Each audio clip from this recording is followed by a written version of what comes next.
Hello, magandang araw sa inyong lahat. Ang pag-uusapan natin ay kung paano ba alamin ang top 3. Top 3 lang ang gusto ko, no? Sa Macboard result ng iba't ibang field of specialization. So, meron akong data dito. Lahat ng total number ng takers dito ay around 300 plus na mga students. Magkakaiba ng major. Ito ay mga teacher education, merong BE-Ed, merong English major, Filipino, Math, Science, Social Studies, at saka Values. So, pagkapag magkakaiba naman ng major, syempre, magkakaiba rin yung kanilang set of questionnaires. And naturally, magkakaiba rin yung kanilang difficulty. So, kung mapapansin nyo, kumuha lang ako ng mga top performing students from each of the majors. So, halimbawa, si BE-Ed, yung top 9, no? Hindi naman kailangang top 9 talaga. At least, makakuha ako ng tatlo. Kasi top 3 lang naman yung hinahanap ko. Pero kinonsider ko na lang, no? Para sigurado. So, out of 75 takers sa BE-Ed, ito yung top 1 nila. Si student 205, 62 out of 100. Ang mean average ng BE-Ed ay 43.81. Mababa actually, no? So, parang mababa sa gitna. So, parang pwede nating sabihin mahirap siguro yung tinake nilang exam. Pagdating naman sa English major, si student 47 ang top 1 nila, 67 out of 100. Ang number of takers ay 89, tapos ang mean ay 53.19. Masasabi nating average yung kanilang mean sapagkat nasa gitna, no? So pwede nating sabihin yung difficulty nito ay average. Pagdating naman kay Filipino major, si student number 7, ang kanyang score ay 82. Ganon din si student number 65, ang kanyang score ay 82 out of 100. Ang kanyang average ay 68. So, pwede nating sabihin siguro madali or medyo madali kasi mataas yung mean average eh. O kaya nag-review tong mga Filipino majors kaya mataas, no? They are out of 45 takers. Si Math, mas mataas na naman. 83 ang highest nila. Si student 265 at saka si 307. Ang average nila ay 72. Baka nag-review or madali talaga, no? Ganun yung parang initial assessment natin. Si Science, ang top nila ay si student number 69. Ang score ay 77 out of 19 students. Si Social Studies, ang top nila ay si student 203. Ang score ay 67 out of 100. Yan. And then si Values, ang top 1 nila ay si student 109. Pero kung mapapansin nyo, yung kanilang average ay mababa. Mababa, pinakamababa actually. So pwede nating sabihin na siguro mahirap yung kanilang major. Mahirap yung set ng questions nila kaya mababa ang average.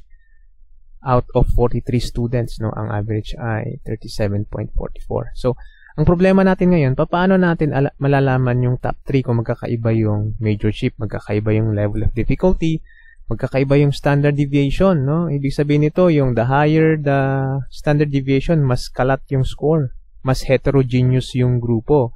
Pag sinabi nating hetero, magkakaiba yung abilidad. Pag mas mababa naman yung standard deviation, mas homogeneous. Ibig sabihin, mas magkakaparehas ng abilidad kagaya ng English major.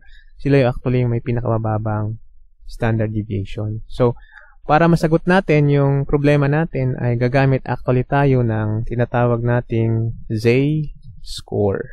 Yan. So, si Z-score ang sasagot sa problema natin kung paano natin malalaman kung sino ang top 3 sa 300 plus na mga students na to. So, tanggalin ko muna itong number of takers kasi hindi ko kailangan ito sa aking computation. At ilabas natin yung formula ng Z-score. Ito po yun, no? Ang formula ng Z-score ay the difference of the score, yung Macboard, at saka yung average. I-divide ngayon natin ng standard deviation. So, by definition, a Z-score is a standard score because it allows scores on different variables. Ang different variables natin dito ay yung ating mga majors to be compared. So, kapag napalitan na natin or nagawa na natin yung Z-score, standard na siya, pwede na nating i-compare kung sino ang pinakamataas at pinakabababa. Okay? So, hindi porket 67 out of 100 ito, si English major, at 62 out of 100 si BE-Ed, ay mas mataas na si 67. Hindi ganun yon. Meron dapat tayong standardized score. So let's apply the formula. This is equals, open and close parenthesis, divided by, yung denominator natin ay standard deviation. Tapos sa loob ng parenthesis natin, yung score minus yung average. Press enter. Yun, 2.63. Then drag the formula. No? Excel naman ito. Drag na lang natin yung in-apply natin na formula. There you go. Then after that, para mas madaling i-compare, i-sort and filter natin, no? I-highlight natin lahat. Highlight. Magsimula tayo sa column ng Z-score kasi para yun ang basahin ng ating MS Excel, no? So, sort and filter. Sort largest to smallest. And then, yun. Meron na tayong top 3. Lumalabas na ang top 3 natin ay si 2.63 ang Z-score niya from BEd. That is student number 205. Then followed by Z-score of 2.46 or 47. That is student 203 from Social Studies major. And then ang top 3 natin ay 2.178 coming from English major si student number 47. Congratulations kasi kayong tatlo ay nakakuha ng 1,000 pesos sa ating pabuya kung sino man ang magiging top 3 sa ating Seminar in Education 2. Ito yung mock board exam ng majorship.